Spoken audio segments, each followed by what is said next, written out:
Olá, vamos falar hoje de outro assunto muito importante na UTI, sedação. Quem trabalha em UTI, quem trabalha em emergência, precisa dominar esse assunto.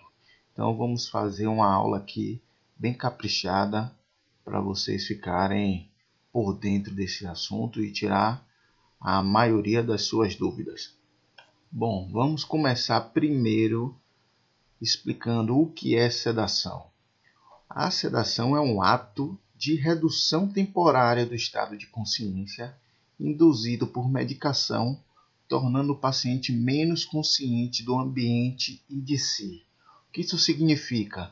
Você vai usar uma medicação que vai reduzir o nível de consciência, vai deixar o paciente menos consciente do que está acontecendo no ambiente e com ele mesmo. Esse é o conceito de sedação. Bom, a gente tem duas modalidades de sedação. A modalidade de pequenos procedimentos e a sedação contínua. Eu vou falar primeiro aqui sobre sedação para pequenos procedimentos e posteriormente faço uma segunda aula sobre sedação contínua, tá certo? Então vamos começar.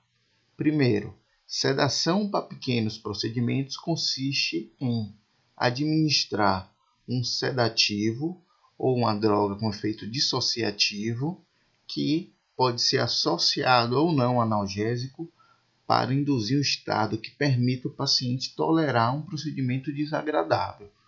Ou seja, você vai reduzir o nível de consciência do paciente de forma temporária e controlada para que ele possa passar por aquele procedimento.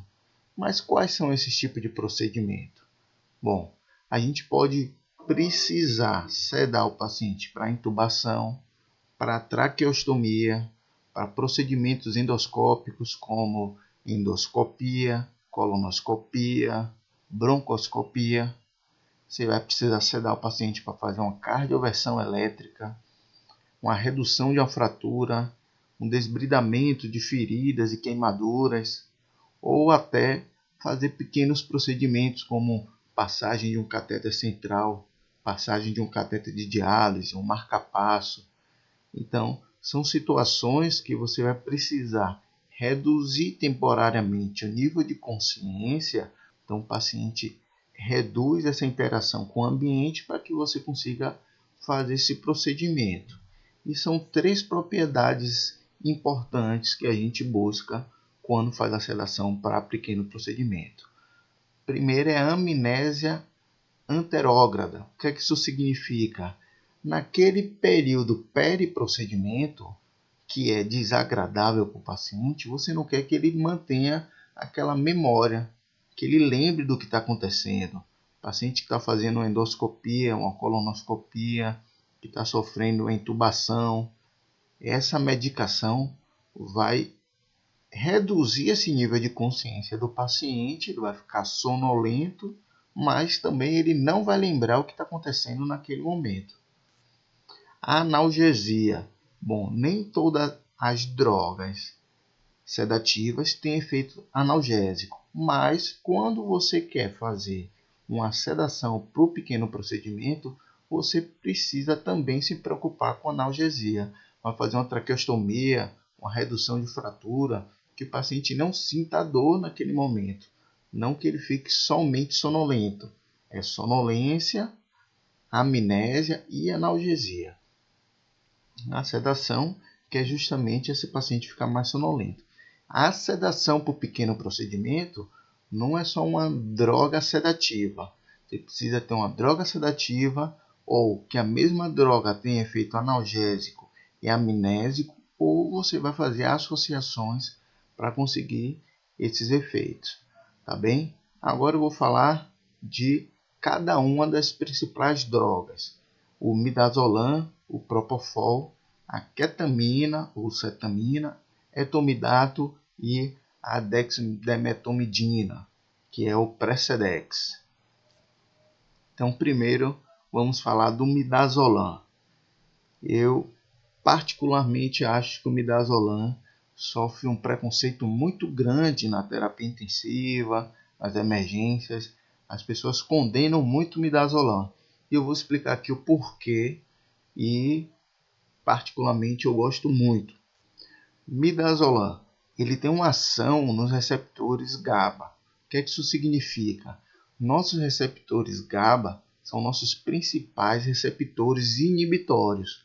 Ele recebe um neurotransmissor, que é o GABA, e quando ele é ativado, ele faz inibição do nosso sistema nervoso central. Então, o midazolam age diretamente nesse receptor, aumentando a afinidade do GABA com o receptor GABAérgico, e isso faz uma inibição do sistema nervoso central. O midazolam ele tem uma ação considerada rápida, pode demorar até 5 minutos para começar a agir. Isso a gente considera rápido. As outras drogas a gente vai ver que tem efeitos mais rápidos do que o midazolam, mas ele é considerado ainda uma droga de ação rápida. A meia-vida é longa, de 2 a 6 horas em média, mas a depender do uso que você faça, a meia-vida pode durar até 12 horas e eu vou explicar por quê. O midazolam ele também é lipofílico. O que isso significa? Ele atravessa facilmente as membranas. O midazolam ele atravessa a barreira hematoencefálica, age rapidamente nas nossas células, no nosso sistema nervoso central. Por isso ele é considerado uma ação rápida. Mas, por ser lipofílico também, ele tem uma biodistribuição grande por nossos tecidos, principalmente por tecidos adiposos. Então, o midazolam ele pode acumular em tecidos adiposos.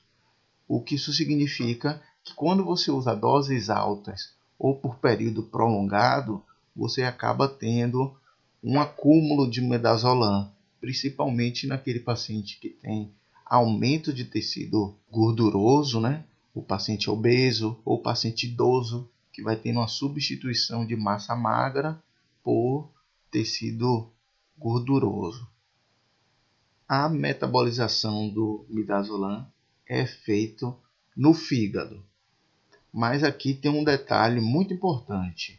Quando o midazolam ele tem a primeira passagem hepática, ele é metabolizado em uma outra substância que também tem efeito sedativo. Mas como é isso? O midazolam ele age nos receptores GABA.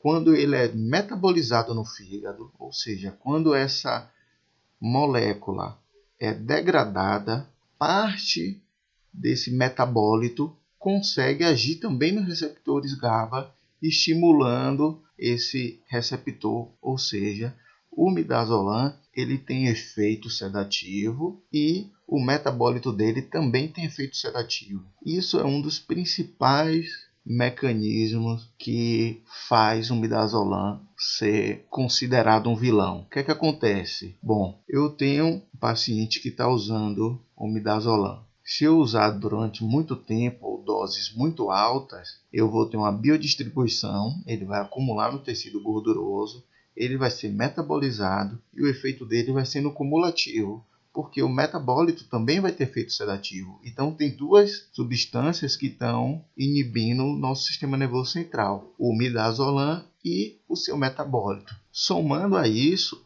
se eu tenho um paciente com disfunção hepática ou disfunção renal, esse metabólito e esse substância principal, o midazolam, recircula por mais tempo. Então, quando eu começo a usar o midazolam, eu tenho que saber que quanto mais tempo eu uso, mais tempo ele vai ficar circulando. Isso é um detalhe que é o que faz todo mundo condenar o midazolam, mas se você sabe disso, você pode contornar esse efeito. Como é que você faz isso?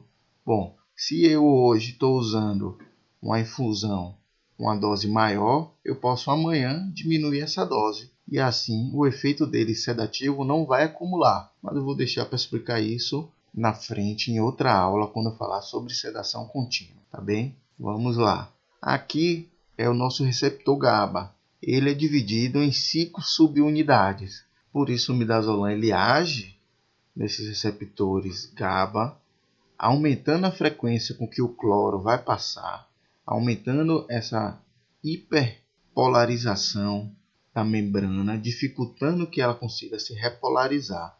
Então, na nossa fenda sináptica, a gente vai ter menos liberação de sinapse. Então, você faz uma inibição do sistema nervoso central como um todo.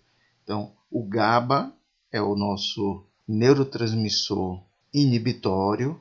Os receptores GABAs são o sítio de ação desses neurotransmissores. E o midazolam aumenta essa afinidade do receptor GABA com o neurotransmissor. Aqui alguns detalhes sobre o midazolam.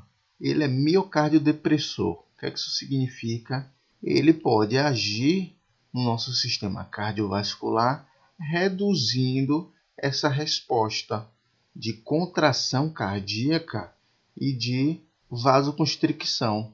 Esse é um efeito muito leve, mas é um efeito presente. Então, quando você usa o midazolam, você tem que saber que o seu paciente tem risco de reduzir débito cardíaco e ficar hipotenso. É uma ação leve, mas uma ação presente. O midazolam ele pode causar depressão respiratória. Então, quando você usa em dose sedativa, o seu paciente vai ficar bradipneico, podendo até fazer apneia. O midazolam não tem efeito analgésico. Quando você usa o midazolam para um pequeno procedimento, você tem que saber que o seu paciente vai sentir dor. Então, você tem que usar uma dose associada de analgésico para aquele procedimento. Lembre-se que sedação para pequeno procedimento precisa ter amnésia, sedação e analgesia. Então, o midazolam ele não cumpre esse papel de analgésico. Você precisa associar uma outra medicação. E aqui um detalhe muito importante é que o midazolam ele pode ser antagonizado. Ele tem um antídoto, que é o flumazenil. Então, se eu tiver algum paciente que esteja intoxicado pelo benzodiazepínico ou que não esteja acordando, eu tenho a dúvida se ele está sedado ou se ele teve uma lesão neurológica central, eu posso usar o flumazenil. Ele antagoniza de forma temporária o midazolam e o meu paciente vai acordar. Agora, esse é um detalhe muito importante. Ele não antagoniza de forma definitiva. Isso vai ser um antídoto temporário. Então, eu tenho um paciente sedado. Se eu usar o flumazenil, depois de 3 a 5 minutos, eu vou ter um paciente que vai acordar e vai ficar acordado por um período curto, ali de 10 a 30 minutos. Depois, volta a ficar sedado novamente. Então, se eu usar o flumazenil antes de extubar um paciente, por exemplo, eu faço, meu paciente acorda, eu extubo ele, daqui a 30 minutos ele volta a ficar sedado, faz depressão respiratória, pode até ter uma parada cardíaca. Esse é o primeiro ponto sobre o detalhe de usar antídoto de sedação. Não é a primeira escolha. O mais importante é você deixar essa droga ser metabolizada e ser excretada.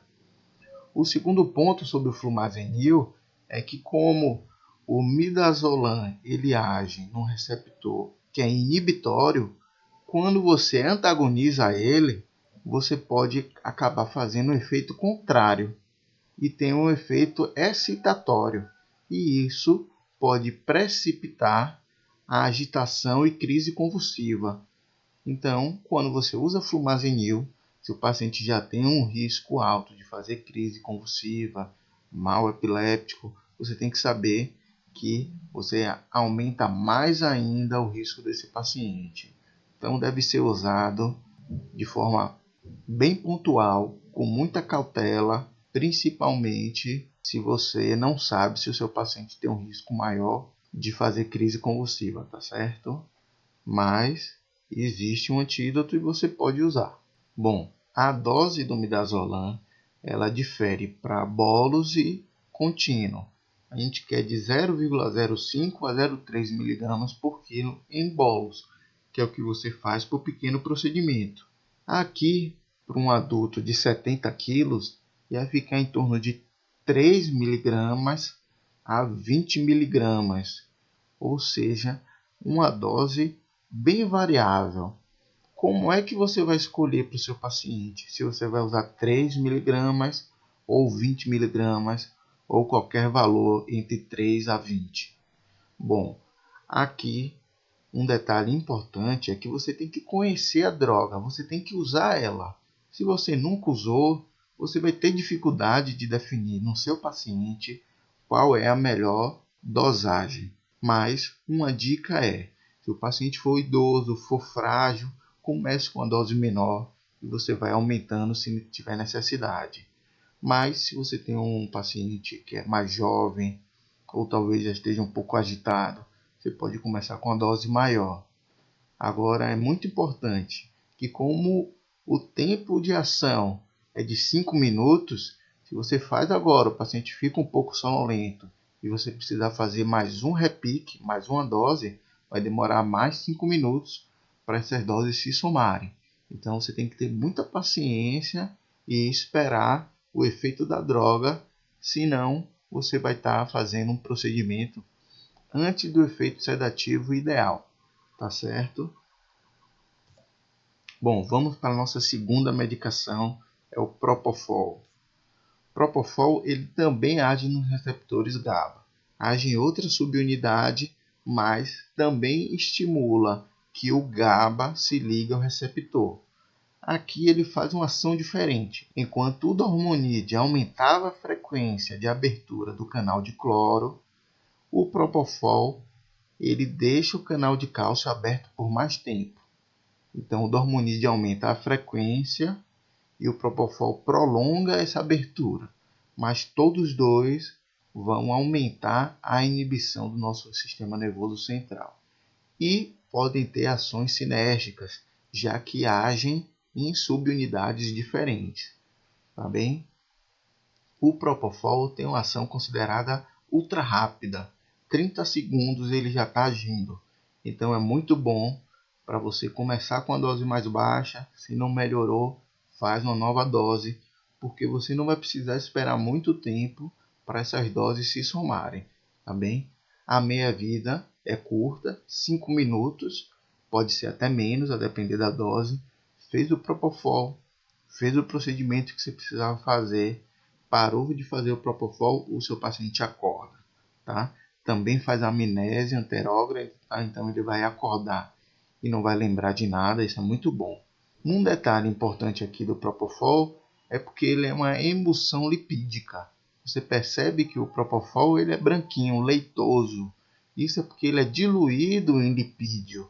Ele não pode ser feito se não tiver diluído em lipídio. E o que é importante aqui?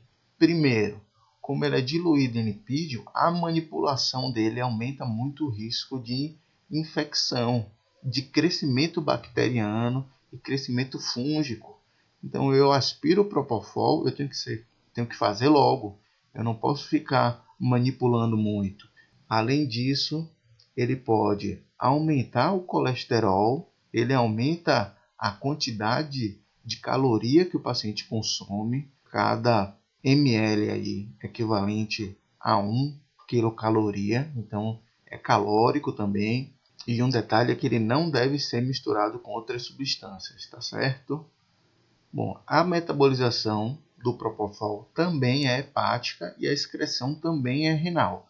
Só que como ele tem uma meia-vida curta, isso acontece de forma rápida e o metabólito dele não é ativo. Então ele tem efeito sedativo, diferente do midazolam, essa excreção vai ser rápida e o paciente vai despertar logo. Bom, um detalhe mais importante aqui é que o Propofol é muito mais miocárdio depressor. Ele vai causar muito mais redução do débito cardíaco e bradicardia. Além disso, ele é muito vasodilatador. Então, além de ele reduzir o débito cardíaco, a frequência cardíaca, ele faz hipotensão. Ou seja, quando você usa o Propofol no seu paciente, você tem que saber que ele vai chocar, ele vai ficar hipotenso e rápido. Então, você já precisa estar preparado para isso. Eu vou usar droga, eu já vou ter que ter um vasoconstrictor do lado, uma droga vasoativa, para resgatar esse paciente caso essa hipotensão seja de risco, tá bem? Principalmente nos pacientes menores ou mais idosos, que podem ficar mais hipotenso, mais vasoplégico. O Propofol, como ele também age no GABA, também inibe nosso sistema nervoso central, ele também causa depressão respiratória. Então você usa o Propofol no paciente, ele vai ficar bradipneico também, pode até fazer apneia. Outro detalhe é que o Propofol não tem efeito analgésico. Então quando você usa o Propofol, também tem que fazer um analgésico associado. Além disso, o Propofol, por ser uma emulsão lipídica, ele pode causar dor à infusão. Então, quando você usa em veias periféricas, o paciente vai sentir dor quando você estiver infundindo. Em algumas situações, a pessoa faz analgesia antes, faz, por exemplo, uma lidocaína antes de fundir o Propofol, para não ter tanta dor. O ideal é não misturar a lidocaína com o Propofol, porque você está manipulando o Propofol. E isso daí aumenta o risco de infecção. Mas você pode fazer antes, para que o paciente não sinta dor durante a infusão. E outro detalhe, não tão importante, mas que é preciso que se saiba, é que o Propofol pode fazer uma síndrome chamada de síndrome da infusão do Propofol. Quando você usa o Propofol em doses altas e por períodos prolongados, ele pode fazer essa síndrome que acaba agindo nas mitocôndrias e isso piora o metabolismo celular. Então causa um efeito semelhante a uma sepse, a um choque séptico. O paciente fica inflamado, fica hipoxêmico, faz disfunção renal, aumenta lactato. Então quando você está usando o Propofol durante muito tempo e o seu paciente piora, pode ficar na dúvida, será que meu paciente está piorando da sepse ou será que ele está fazendo síndrome da infusão do Propofol? O mais provável é que seja uma piora da sepse, porque a síndrome da infusão do Propofol ela não é comum, mas é importante você saber, porque nessa hora você suspende a medicação. É a primeira coisa que você tem que fazer, para não causar uma confusão aí e você não deixar de tratar a sepse do seu paciente. Tá certo? Não tem tratamento específico, é suspender a droga e tratamento de suporte. A dose do Propofol é de 0,5 a 1 mg em bolos. Bom, um adulto de 70 quilos, sabendo que o Propofol, a apresentação é de 1%, significa que ele tem 1 grama em 100 ml, ou seja, 10 mg por ml. Então, no adulto que você vai usar aí de 30 mg a 70 mg, ficaria uma dose de 3 a 7 ml que você faria em bolos. Então, aqui você avalia o seu doente, define se você vai fazer 3 ou 7 mg e você pode ir fazendo repique. Como o tempo de ação é rápido e a meia-vida é curta, o seu procedimento não vai demorar muito, o paciente não vai demorar para ficar sedado. Agora, quando você faz doses cumulativas, o efeito vasoplégico e miocárdio depressor também é cumulativo. E o seu paciente tem chance de ficar mais hipotenso ainda. Ketamina. A ketamina ela age em um receptor diferente. É um receptor NMDA, que é um receptor para o glutamato. Aqui é uma ação excitatória. A ketamina ela inibe esse receptor de glutamato. Então, ela inibe a excitação. Tem uma ação rápida, em torno de 1 minuto, uma meia-vida também considerada curta, de 10 minutos. Também pode acumular um pouco, porque também tem um metabólito ativo. Então, quando você usa a ketamina por mais tempo, essa meia-vida vai se prolongar um pouco. O metabólito não é que nem o midazolam, que tem um efeito sedativo muito parecido, mas a gente sabe que a ketamina também, em infusão contínua ou dose prolongada, também tem um metabólito que é ativo e a meia-vida dela se prolonga por conta disso. A eliminação da ketamina também é renal. Aqui ele age no receptor NMDA, inibindo o glutamato, que é um receptor excitatório, e isso vai agir inibindo essa excitação. Tá? Por isso que a ketamina hoje em dia é discutido o uso em vários cenários, como na depressão, como na crise convulsiva refratária, que você inibe esse receptor do glutamato e você pode ter um efeito contrário a essa excitação. Bom, a ketamina ele não causa depressão respiratória. Por que isso é importante? Você pode usar uma dose maior em um paciente que você vai precisar fazer um procedimento sem que ele fique bradipneico ou faça apneia. Ele vai continuar mantendo o drive respiratório dele. Ele tem um efeito analgésico, então diferente do midazolam e do propofol, eu não preciso fazer um analgésico associado quando eu uso a ketamina. O efeito hemodinâmico dele é curto. Na verdade, ele pode até causar uma tendência a taquicardia e hipertensão a depender da dose que você use do paciente, porque ele age estimulando os receptores alfa. Então, em algum momento você pode usar ketamina e o seu paciente tender a ficar um pouco mais hipertenso. Mas isso não é um efeito duradouro, um efeito importante. Você pode usar ketamina e o seu paciente sim ficar hipotenso. Na verdade, é mais comum que isso aconteça. Porque você tem um paciente com insuficiência respiratória, por exemplo, com dor, que está ali hiperexcitado, que está com a resposta adrenérgica muito aumentada. Então, quando você ceda ele, por mais que a ketamina não tenha um efeito hipotensor, você vai inibir esse estímulo adrenérgico que estava hiper aumentado.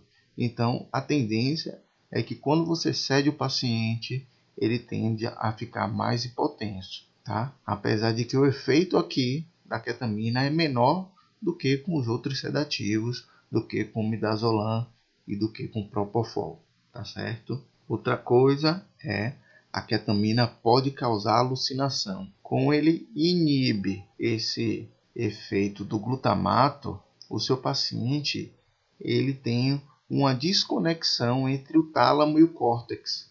Isso deixa o paciente, a depender da dose e da predisposição do paciente, você pode ter pacientes com alucinação visual, com agitação. Então é um detalhe importante que você precisa saber. Bom, qual é a dose da ketamina? De 1 a 4,5 mg por quilo em bolos. Mais uma droga aqui é o etomidato. Etomidato, ele age aumentando a afinidade do receptor GABA com o neurotransmissor, também causando um estímulo inibitório no nosso sistema nervoso central. Tem uma ação rápida, 1 minuto, vai agir mais rápido do que o dormonide, tão rápido quanto o propofol, e tem uma meia-vida mais longa do que o propofol, 15 minutos. A metabolização dele também é hepática e a excreção também é renal. O etomidato ele não tem efeito analgésico, então quando você usa o etomidato, assim como o propofol e o dormonide, você precisa usar uma droga analgésica. Também causa depressão respiratória, porque também como age no receptor GABA, ele também causa inibição do nosso sistema central, tem pouco efeito hemodinâmico, diferente do propofol e do midazolam, e um detalhe importante é que ele causa supressão adrenal. É um efeito temporário, mas quando você usa o etomidato, a sua adrenal deixa de liberar adrenalina, que é um hormônio neurotransmissor que a gente usa naquele momento de luta ou fuga. Então você tem uma redução da sua resposta adrenérgica. Isso é importante a ponto de o etomidato não ser liberado para uso contínuo. Porque se você usar de forma contínua, você vai suprimir a adrenal de forma contínua e isso teria um desfecho negativo para o paciente. Quando você usa de forma pontual para um pequeno procedimento, essa supressão da adrenal é temporária e não causa alteração de desfecho. Não altera a mortalidade, não altera a resposta na sepse. Isso já foi comprovado que você pode usar o etomidato na sepse sem problema nenhum, que era o medo que se tinha antigamente, já que na sepse você precisa da resposta endócrino-metabólica ao trauma e quando você usa o etomidato, você inibe a adrenal, o medo seria esse paciente ter um desfecho pior, mas já foi provado que não tem. Então o etomidato pode ser usado em qualquer paciente, ele vai ter um efeito hemodinâmico baixo, pequeno, vai ser seguro, ação rápida, meia-vida também curta, só que não deve ser usado de forma contínua, tá certo? A dose é de 0,2 a 0,3 em bolos e não deve ser usado de forma contínua. Por último, nossa última droga, a dexmedetomidina, o famoso Precedex. Então, o Precedex vai agir nos receptores alfa como agonista, então eles vão competir por esses receptores. A ação não é tão rápida, pode demorar para agir de 5 a 10 minutos. Ou seja, você tem um paciente que você está precisando fazer uma sedação, você fez o Precedex, vai demorar ali uns 10 minutos para você ter um efeito esperado. Não é uma droga para você fazer se você quer fazer um procedimento agora, no momento. A meia-vida dele é longa, então demora para ser metabolizado e eliminado. A metabolização dele é hepática e a excreção é renal. Então ele vai agir aqui nesses receptores alfa, inibindo a resposta simpática. Lembre que a gente tem essa resposta espalhada por todo o nosso corpo. E quando você inibe o sistema simpático, você acaba dando lugar para ter uma resposta parasimpática aumentada. Isso é importante por quê? Porque o Precedex causa muita bradicardia e hipotensão. Porque no momento que você inibe o sistema simpático, prevalecendo o parasimpático, vai ter uma tendência à bradicardia. Isso é um dos efeitos colaterais mais importantes do Precedex, principalmente no paciente idoso. Mas ele não causa depressão respiratória, isso é muito bom, porque você pode fazer no seu paciente acordado, sem que ele fique bradipneico ou faça apneia. Tem efeito analgésico, então você pode usar o Precedex para um procedimento sem precisar usar outra droga analgésica. Mas por conta desse risco de bradicardia e hipotensão, ele pode até levar a uma parada cardíaca. Não é tão comum, mas pode acontecer.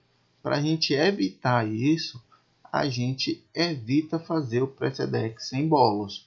Então, quando você vai usar, você inicia 5, 10 minutos antes, o seu paciente vai ficar mais sonolento, ele mimetiza o sono que a gente considera fisiológico, porque ele age no núcleo do córtex, imitando o nosso sono fisiológico. Isso evita que o paciente faça delírio, faça agitação, mas não deve ser feito em bolo. Então, tem um paciente que eu quero fazer um procedimento agora, um procedimento minimamente invasivo, passar um catéter central, um catéter para diálise, fazer uma sutura.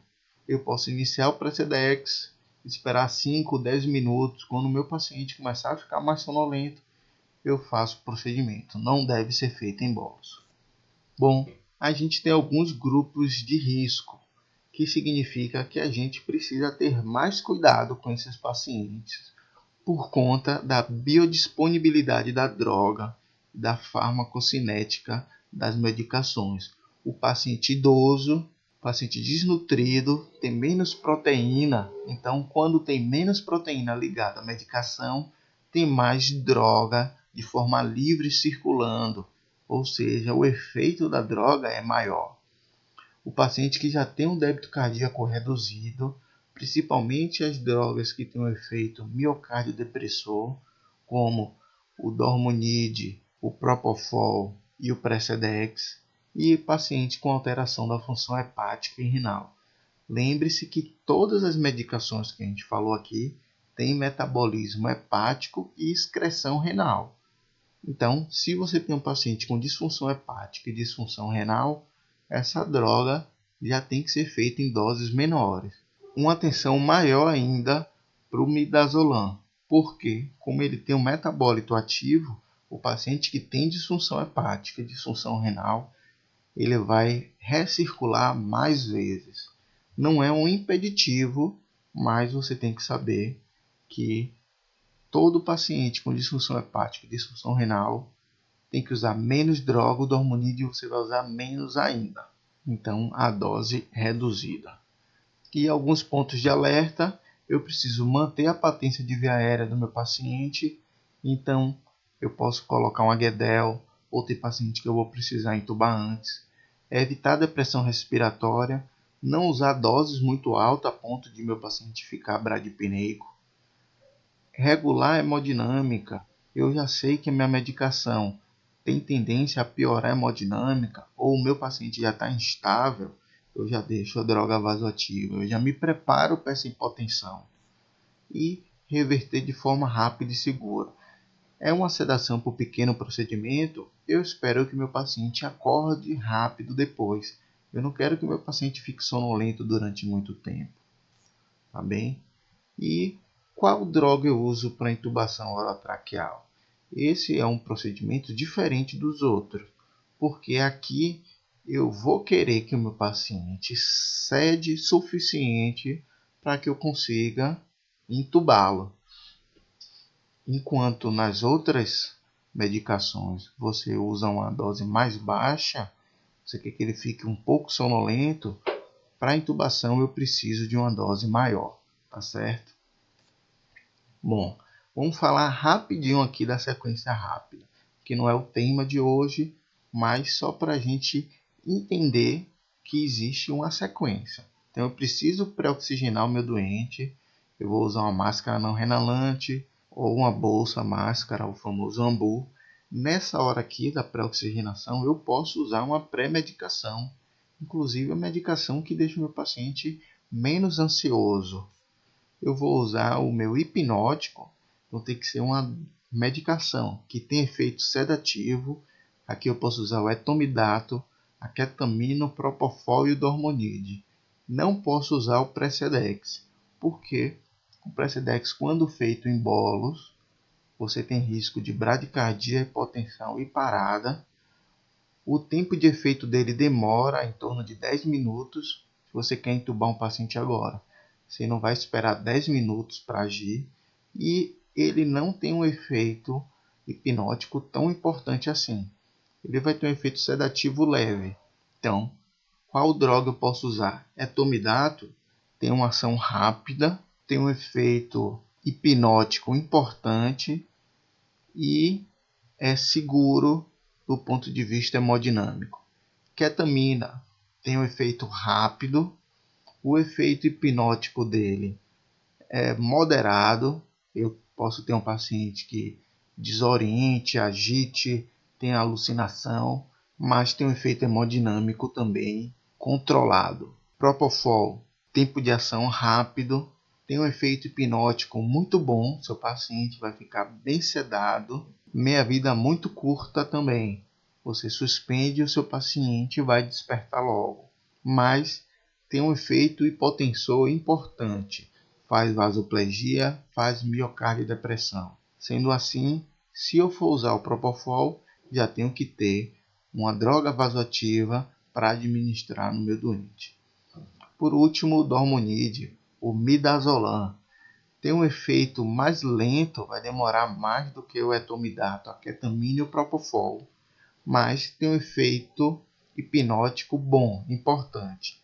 A gente considera que ele age de forma rápida, mas eu vou ter que esperar aí até 5 minutos para que ele esteja no efeito adequado. Então, se você tiver uma urgência, precisar entubar o paciente nesse momento, ele não é a melhor droga. Se você vai fazer em um ambiente controlado, você pode fazer a medicação enquanto você está ali pré-oxigenando o paciente. Daqui a 5 minutos ele está no pico de ação e você consegue fazer a sua intubação. E por último, a gente faz um bloqueio. Bom, não vou me ater muito ao bloqueio, mas a gente tem duas drogas, a succinilcolina e o rocurônio. A succinilcolina ele pode fazer uma despolarização. Então, ele é um relaxante muscular que despolariza. Isso aumenta muito a liberação de potássio sérico na corrente sanguínea. Isso pode fazer arritmia e parada. Então, é um bloqueador neuromuscular que eu evito fazer se o meu paciente está há muito tempo acamado. O paciente que já fica mais de 24 horas acamado, quando você faz o succinilcolina, ele tem um risco maior dessa despolarização e liberação de potássio. O rocurônio, ele tem uma meia-vida muito mais longa. Você usa ele agora e o paciente vai ficar bloqueado durante muito tempo. Mas o rocurônio, em contrapartida, ele tem um antídoto, ele tem um reversor, o Sugamadex. Então, se você usar o rocurônio e por acaso não conseguir entubar o paciente, você pode reverter. A succinilcolina não tem um antídoto, mas a meia-vida é curta. Então, se por acaso não conseguir entubar o paciente, espera um pouquinho ali, 2 minutos, e o seu paciente vai voltar a respirar por conta própria. Tá bem? Então esse é o nosso resumo sobre as drogas sedativas. Eu espero ter explicado aqui os principais pontos importantes. Vou fazer uma aula depois sobre sedação contínua para a gente fechar esse assunto, ok? Obrigado, continue seguindo o canal, continue curtindo nossos vídeos e em breve a gente vai ter a segunda parte da aula.